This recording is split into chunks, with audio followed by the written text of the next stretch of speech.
Thank you for joining us today. I'm Brian Lynn, Clinical Associate Professor of Medicine at Stanford Medicine and co-founder and co-director of Stanford Center for Asian Health Research and Education, or CARE for short.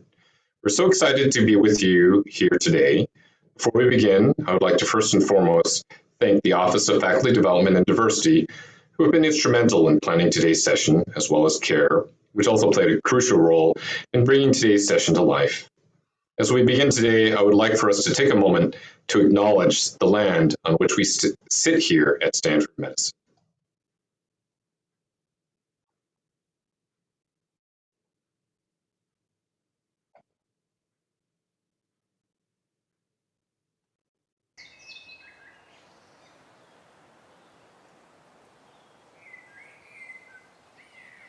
Stanford sits on the territory of Huichin, the ancestral and unceded lands of the Muwekma Ohlone tribe, who are the successors of the historic and sovereign Verona Band of Alameda County. This land was, and continues to be, of great importance to Native people. We recognize that every member of the community has benefited and continues to benefit from the use and occupation of this land. Consistent with our values of community and diversity, we have a responsibility to acknowledge and make visible the university's relationship to Native people.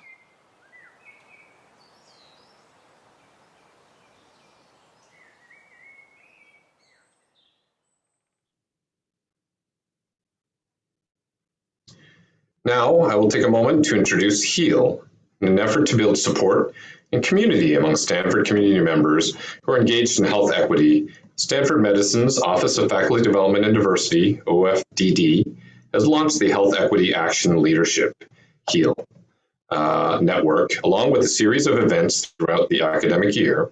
As a member of the HEAL Network Steering Committee, and on behalf of the OFDD, I would like to welcome you all to this HEAL Network event, Asian Health Equity Across the Lifespan. Today's event is presented as a partnership between the HEAL Network and CARE. The HEAL Network aspires to provide health equity research collaboration opportunities, foster a community and a network among Stanford affiliates engaged in health equity, offer education about numerous health equity topics, unveil health inequity and injustice, and equip Stanford community members with tools to transform health systems. The aim of CARE is to improve the health of Asians and Asian Americans everywhere through research and education. I invite you all to learn more about our center at care.stanford.edu. I understand we have a large number of faculty members in the audience, so I'd like to also mention that CARE offers seed grants for Stanford faculty for innovative Asian health research. So please go to our website to find out more about our seed grants. We appreciate your support addressing Asian health issues across our community. Dr. Singh, Profit, and Huang are all key faculty members of CARE who will share their research with you today. But before we start today's program, I would like to invite you to join me in a moment of silence. Dr. John Cheng, a 52-year-old physician, died a hero in another mass shooting Sunday afternoon at a church in Laguna Woods, California, targeting the Taiwanese community there. 5 other people were injured in the shooting. Dr. Cheng leaves behind a wife and 2 children. Please join me in a moment of silence.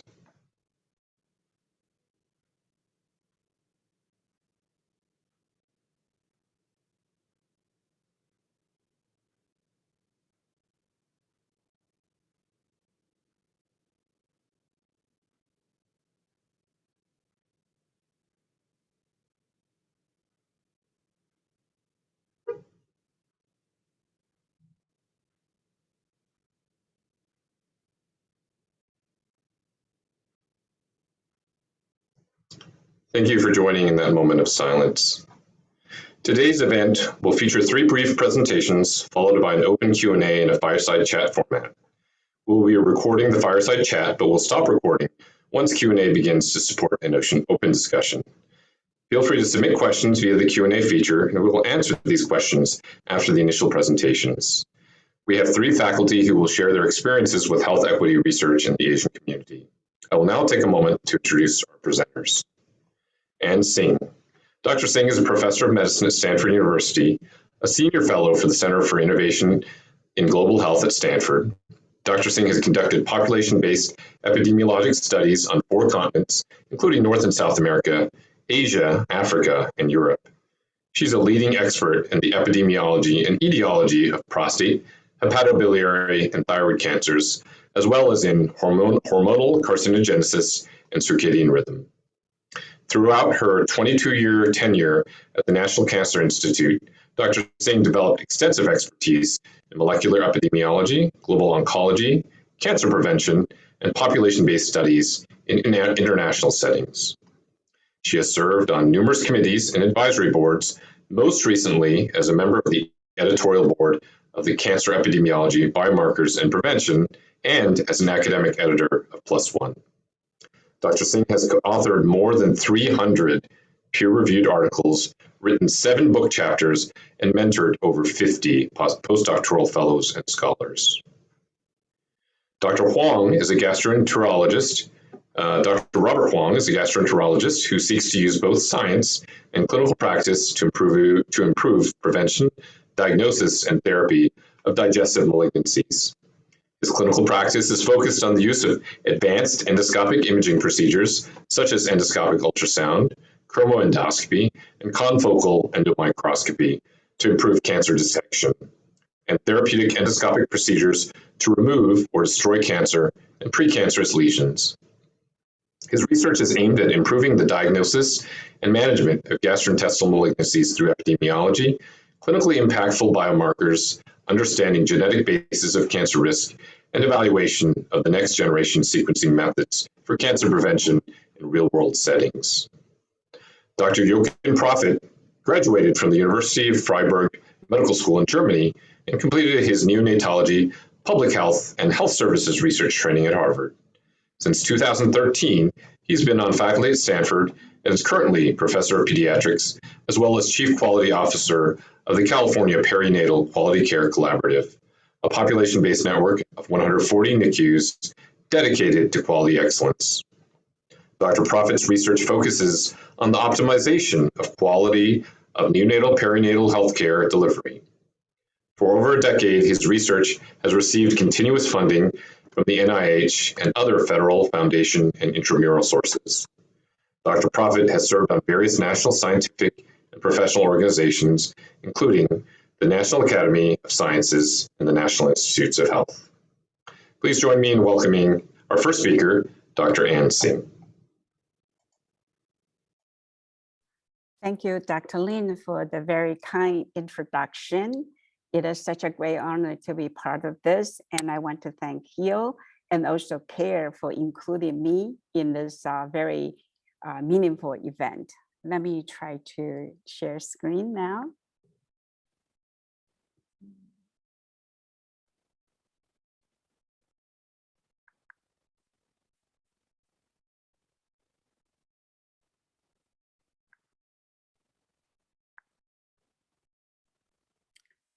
Can you see the slides?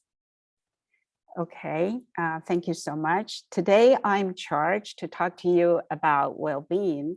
What does it mean to be well? And this is from our study and is an Asian American's perspective of well and well-being. I was told and charged to talk to you a little bit about my research interests and also my journey to this topic. And so here is just a very brief introduction. So I'm a cancer epidemiologist, and I have worked on cancer epidemiology and prevention for about 33 years and 23 years at the National Cancer Institute. I mostly worked on cancers of the prostate and hepatobiliary, and mostly on molecular epidemiology and also the modifiable lifestyle factors. More recently at Stanford, I worked on lung cancer low-dose CT screening related research. In addition, at Stanford, over the last 7 years, I have been involved in this very exciting study. It's called Stanford Well for Life. And this is a study initiated by Stanford Prevention Research Center to study the patterns and determinants of well-being globally. Currently, I lead this study And we have a cohort, longitudinal cohort of 32,000 individuals enrolled in the study from 5 countries, including the US, China, Taiwan, Singapore, and Thailand. And our goal is to yield new and important data to help promote well-being in individuals and community globally. Today, I will focus on the data that we generate from Asian Americans. Here are the 5 countries, and we have about 32,000 individuals. In the Bay Area, we have about 7,000 participants in the study. And here is our website. Please feel free to visit us there. So in these studies over the last 7 years, we have carried out qualitative interviews using sort of more of bottom-up, the grassroots approach, interview 450 individuals.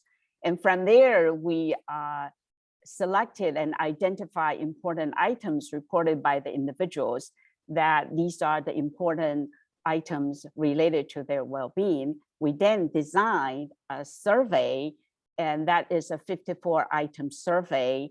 It's called quantitative surveys. We applied that survey to 32,000 individuals. We later carry out psychometric analysis to distill the question to 42 items, including 7 domains. And so from these 42 items in 7 domains, we develop a new measure called Stanford Well for Life scale. And we use this scale to develop one total score, is the well score for each individual, and also the 7 domain specific score. So here you will see in our study, we developed these 7 new domains in the study to measure well-being in our study participants. And the 7 domains include sense of self, positive emotions, social connectedness, resilience, negative emotions and experiences, purpose and personal growth, and physical health. And from this 7 domain, each domain has a score based on the item. So we are able to create a spider plot for each individual. And so they can see the distribution of the domain score from each one domain for them. And then if we add up these domains, then we have one total score for each individual. Usually in most population in the study, the mean of this total score is around 75. So this is our new measure. We then use this measure to assess patterns and determinants of well-being. And here I want to share with you just the US data today, because we have so much data, I won't be able to cover them in 10 minutes. In the US study, we have 6,732 participants. Of these, 56% are white, about 21% are Asian Americans. Of these Asian Americans, here is their ethnicity, and we used place of birth to classify that. And you can see about 44% are Chinese, 21% are South Asians, and then there are several other groups. Then for this Asian American together is 1,391 in our current study. This is an ongoing study, so we will be able to recruit more in the future. And I break it down into US born and foreign born for you. And the blue one is US born, and the gray color is foreign born. Foreign born meaning these are Asian American born outside of the US. And so you can see for the native born, US born, most of them are in the younger age category. And then for the foreign born, actually, we have more in the older age category, because these are immigrants settled down in the US. So here are the characteristics of the Asian American in our study. Now I combine the foreign born and the US born together. And you can see of this 1,391, here is the age distribution. About 70% are younger than 50. And then we have 30% are older than 50, and we have 2% are older than 70 years old. And we have more women than men, and so I encourage men to participate in our study. In most epidemiologic studies, we usually have more female volunteers. And so in order to provide equity between gender or between age group or for different categories, we do need participants who are proactive from various categories to participate in the studies. Here is the education distribution. Most of our participants are very highly educated.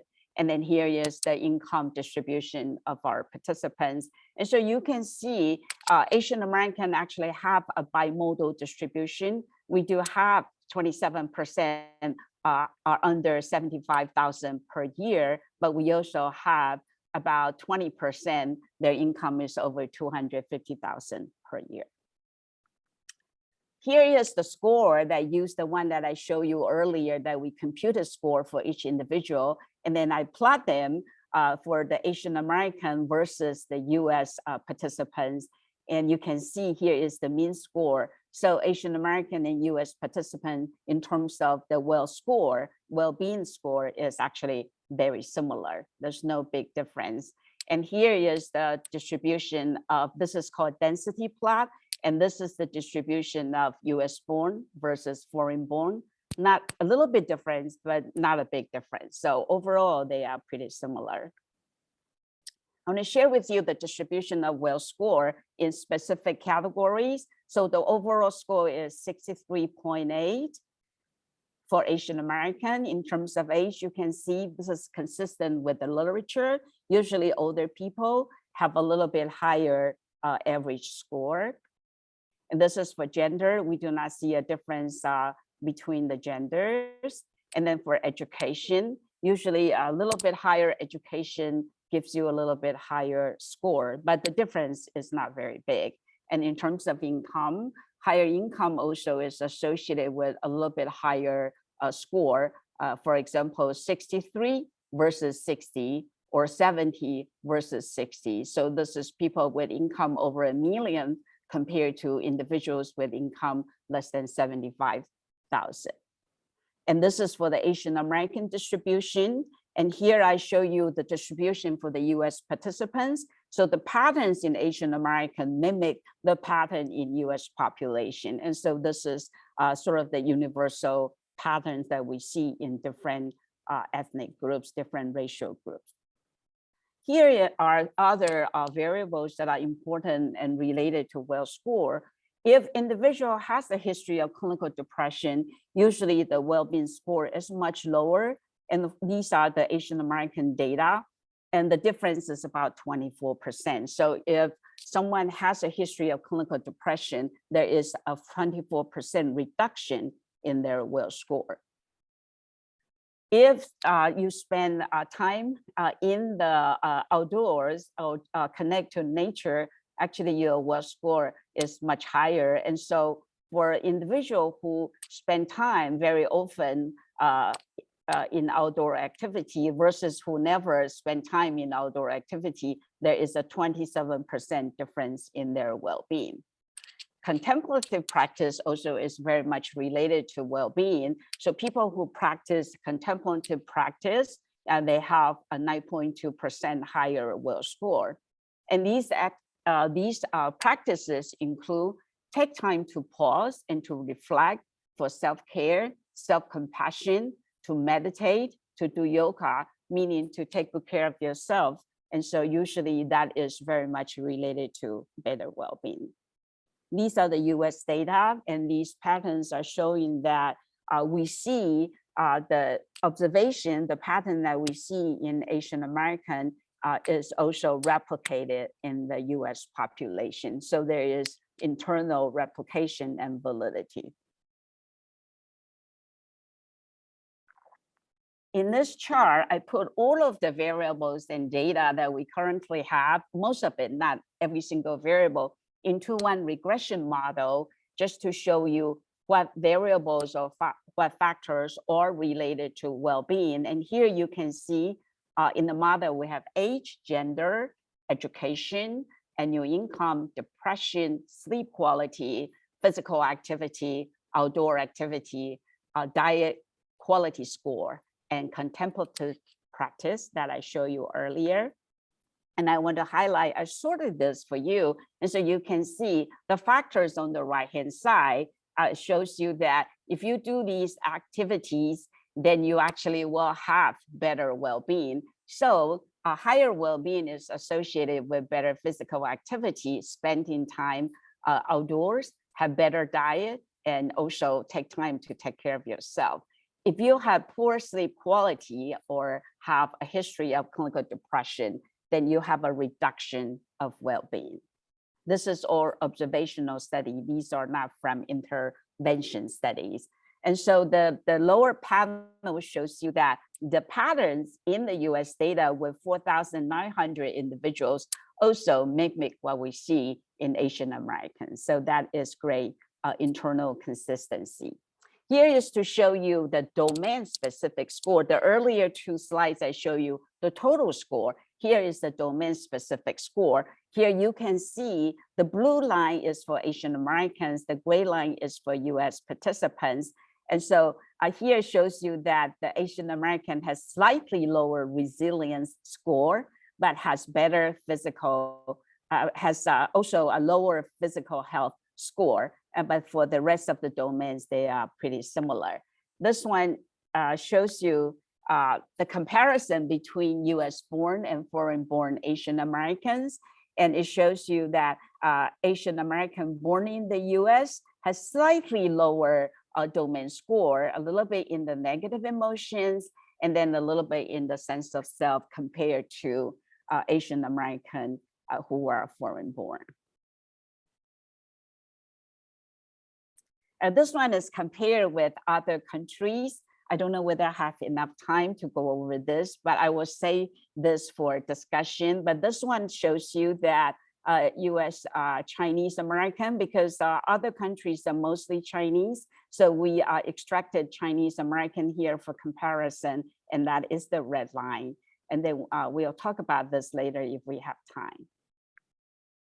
In summary, is well-being is very much associated with a higher diet quality score, spending time in nature, having more physical activity, and also have contemplative practice behavior, having better sleep quality, and without a history of clinical depression. And we see this in Asian Americans and also in other US participants. And Asian Americans, relative to non-Asian American who are non-Asian American have lower physical health and resilience score. US born Asian Americans have slightly lower sense of self and purpose and personal growth. So one thing related to equity is in order to minimize equity, we also need to derive data in these various different population, different groups. And so it is also important for us to be proactive to take part in various studies. So I encourage Asian American from all different subgroups to take part actively in research studies. And I hope you will come to our website to visit our study and join us. And so we can learn more about well-being and we can cultivate well-being together individually and in the community and globally. Thank you so much for your attention.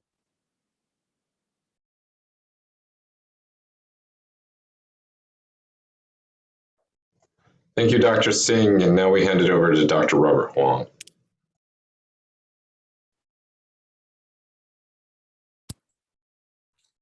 Okay, Brian, can you hear me? Yes, I'm great. And can everybody see the screen here? Okay, so I'm here to talk about my research interest in digestive cancers, specifically among Asian Americans. So first, why am I interested in this topic? Well, I think there are a couple of reasons. One, Asian Americans, we face a different distribution of digestive cancers compared to other racial and ethnic groups in the United States. And I think there needs to be an improved understanding of this topic and disease burden. Secondly, we as Asians face unique risk factors for digestive cancers. that other groups may not face. And finally, as a gastroenterologist, I believe that there are very effective interventions that we can offer against digestive cancers, such as through endoscopic screening or modification of risk factors. So I'd like to briefly discuss each of these points. This is the study that we published last year using death records to look at the burden of gastrointestinal cancers among Asians. And specifically, we wanted to disaggregate Asian groups. And you can see that between the different Asian subgroups, there actually is a large variation in crude cancer incidence, from Koreans having about approximately 3 times the death rate from digestive cancer as Asian Indians. So aggregating all Asians together really is a disservice. This effect is even more profound when we look at the mortality burden of individual cancers. So from this same work, we looked at, in this case, the gastric cancer burden among males. And, I think a lot of people may know that Asians are at increased risk of gastric cancer, but really this risk is very unequally distributed. Certain subgroups, most especially Korean Americans and Japanese Americans, are at multiple-fold higher risk of gastric cancer compared to other Asian subgroups, such as Asian Indians and Filipino Americans. So again, the importance of disaggregation to better understand cancer incidence patterns. Also, looking at the example of liver cancer, we see that Vietnamese Americans are at particularly high risk for liver cancer. And this risk has been increasing over time. Aggregation of Asians into a single group may obscure this finding. So not only do Asian Americans have different cancer burden and patterns than other racial groups, we also have unique risk factor prevalences compared to other groups. A lot of our work has been focused on gastric cancer and H. pylori mediated gastric precancerous cascade. So Asians are at increased risk for both H. pylori as well as precancerous changes such as atrophic gastritis and intestinal metaplasia. In fact, up to 30 or 40% of the Asian population may carry one of these precancerous lesions, the majority of whom are unaware of their diagnosis. This is on the right, a study from a single center where we used endoscopic data to look at the prevalence of precancerous lesions by race. And you can see that the Asian subgroups have a much higher prevalence of gastric precancerous lesions than other subgroups. An additional risk factor is the Asian flush reaction. Here on the left is a 37-year-old male before on the left and after ingestion of 14 grams of alcohol. And you can, I think many of you know this Asian flush reaction, anybody who's drunk has probably seen some Asian flush before, but it's actually not a benign finding. And that's because it carries an increased risk for cancer. So what's going on here is that in Asians who flush, who turn red, they have a mutant form of acetaldehyde and as acetaldehyde dehydrogenase. And as a result, acetaldehyde builds up in the body. And this leads to the characteristic tachycardia, vasodilation, which leads to the facial flushing reaction. So this ALDH2 gene it's only found among East Asians. On the figure from the left is a kind of the geographic distribution of the gene.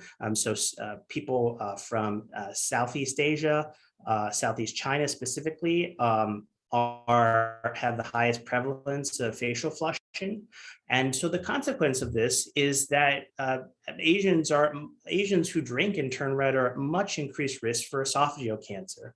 The figure on the right is from a case control study from a Japanese population showing your risk for esophageal cancer among 3 drinking groups, low, moderate, and high, stratified by flushing status. So if you turn red and you insist on drinking alcohol, which in certain Asian cultures, there's a lot of social pressure to drink, your odds ratio for developing esophageal cancer may be as high as 100-fold higher than someone who doesn't flush. So this is a unique risk factor that we Asians face for digestive cancers.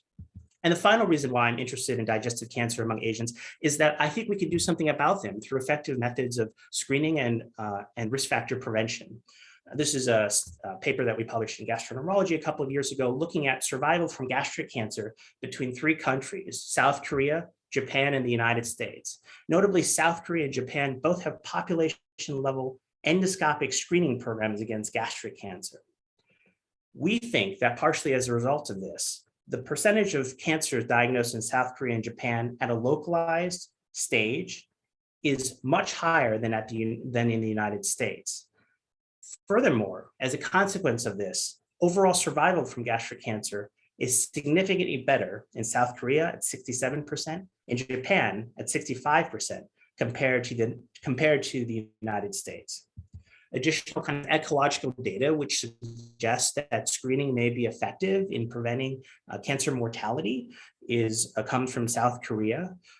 In 2002, a national screening program in the country was initiated, biennial endoscopic screening. And since that time, the percentage of cancers diagnosed as early gastric cancers has increased from 39% to 73%.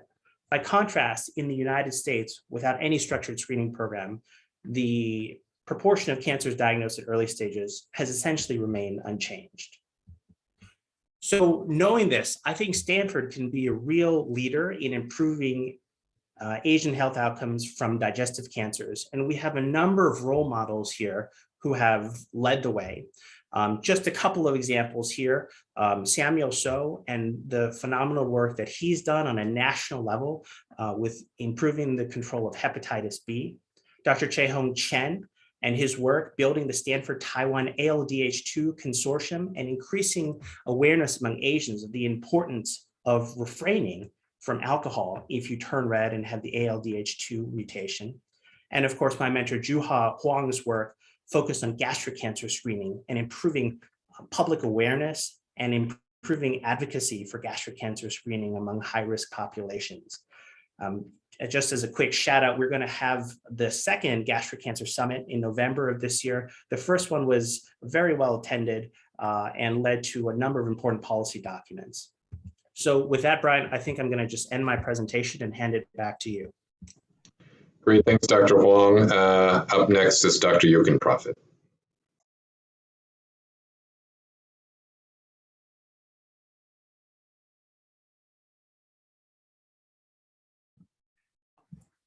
Yeah, thank you for having me. Okay, I muted myself twice. I hope you can hear me now and see the slides. So I can't talk about my research without talking a little bit about the organization that I'm helping to lead here, which is the California Perinatal Quality Care Collaborative.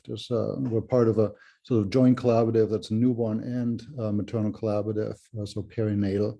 And it's really quite a unique organization within the country and maybe in the world.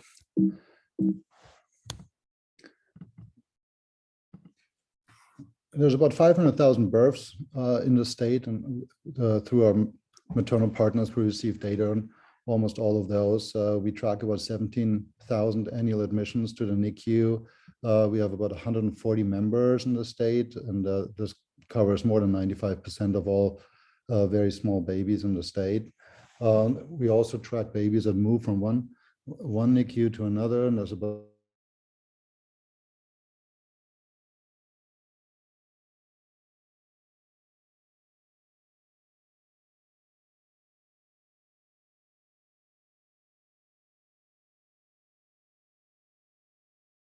and then all the way up to 3 years.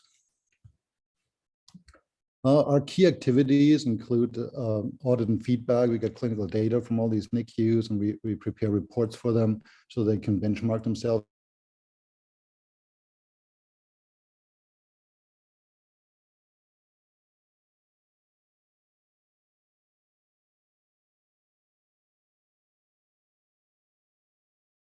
You still hear me? Am I frozen, or can you? Yeah, your audio is cutting in and out a bit. Okay, sorry about that. But you're freezing intermittently, just so you know. Okay, and we're conducting some research. Apologize, I'm not quite sure what to do about that. So here's just an example of the dashboards that we provide to our NICUs. They're pretty comprehensive. They're chosen by our members. There's a lot more data that we collect, but our members are heavily involved. We get over 100 volunteer hours a month from physicians and nurses, nurse practitioners throughout the state. And so we feed them back this data that allows them to promote care improvements in the NICUs. These are just a couple of examples of collaboratives we've done. So we're really about reducing variation. And when I get to speak about my interest in Asian health, it's really a part of our health equity efforts. And part of the variation that we see across providers is also driven by health equity concerns. And so our work regarding Asian and Pacific Islander populations refer to that. So this is just an example on antibiotic stewardship that we did. And you can kind of see how the distribution is getting narrower and narrower over the course of the collaborative, saved about 12,000 antibiotic days throughout this collaborative. Previously, we had looked to reduce bloodstream infections, and in that collaborative reduced infections by 3/4. It's just an example of our education work. So we've been working on health equity for many years, but during our annual meetings, which are attended by about 200 people from throughout the state, we have been focusing on health equity now for the past couple of years. And this is just an example of that. We've had quite an impact. Work like we've been the only state actually in the nation that has reduced perinatal mortality. This is CDC data. More locally within California, over a 10-year period, we've substantially reduced VLBW mortality, sort of survival without any major morbidity. Necrotizing enterocolitis, which some of you may know, is reduced by almost 50%. Intraventricular hemorrhage down by 20%, or severe retinopathy, eye disease of prematurity by over 30%, and infection rate statewide almost by half. Also, for those who love the U.S. News and World Report, which I'm not a huge fan of, but our hospital CEOs love these. So 4 out of the top 5 neonatology programs now come from California, and we think we have something to do with that.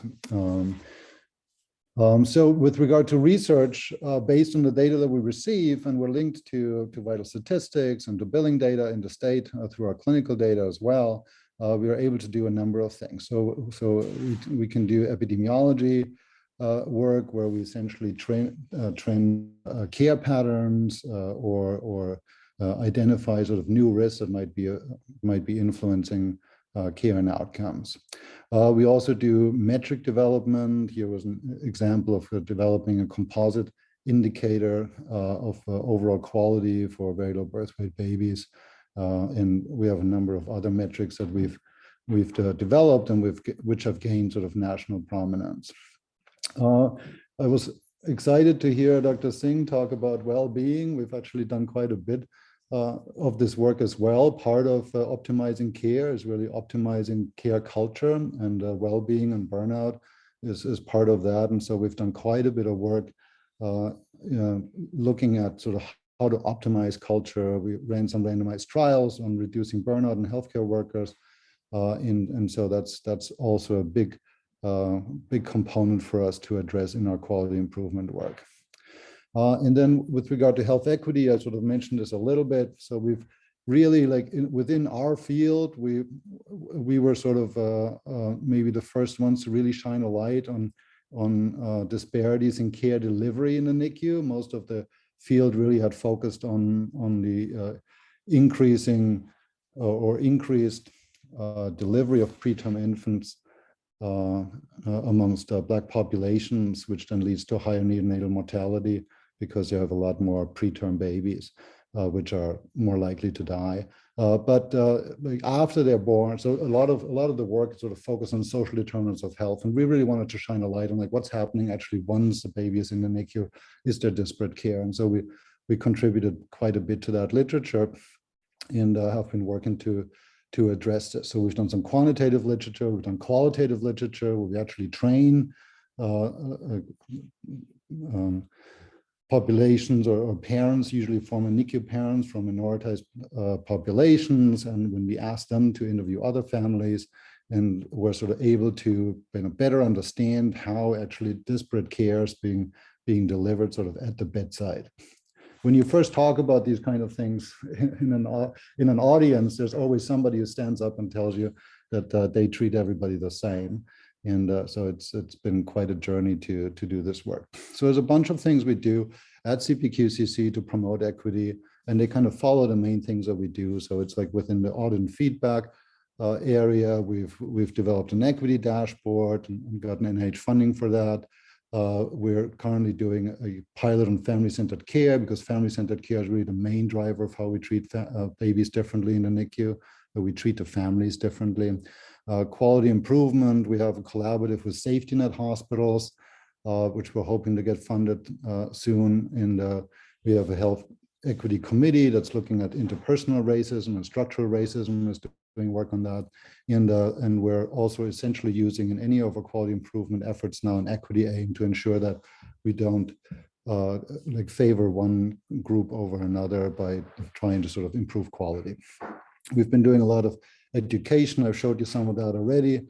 And there's a number of research efforts. And I'm just going to focus a little bit on a new grant we got that's focusing on Asian, Native Hawaiian, and Pacific Islander populations. So here's just the health equity dashboard. We think this is probably one of the first ones in the country where people can kind of see within their NICU directly different outcomes by race, ethnicity. So we received this NIH grant on birth equity. This is a joint effort with our maternal collaborative as well. And yet just yesterday, we had a sort of kickoff conference. And here's Ruta Iono kind of talking to us about Pacific Islander experiences. So this essentially just started. We're very excited about this conference. It's really about bringing community in. And as a solution-oriented organization, we don't just want to document disparities. We know that they're there, but we want to really solve them. And Dr. Wang already talked about the problem of aggregating data on Asians, and we're sort of finding the same thing. As you can see, this is a hugely diverse group. It's not a monolith, and outcomes are really different according to group. And so aggregation oftentimes does not really allow you to see kind of differences. And I'm just showing you one initial example of differences that we're finding when you're comparing, for instance, breast milk feeding rates of these infants that discharge from the NICU. You see relatively high rates here amongst Japanese and Korean groups, and much lower rates amongst Pacific Islanders and Native Hawaiians. Also, kind of, which I think is a really interesting group, is like a mixed race group of Asians, like across a number of health indicators. We find them to maybe be also in the more challenged groups. So just this is a group, like a picture of the group of folks who work for with CPQCC. So I think I'll leave it at that, and thank you. Great, thank you so much, Dr. Profit. Excellent talk from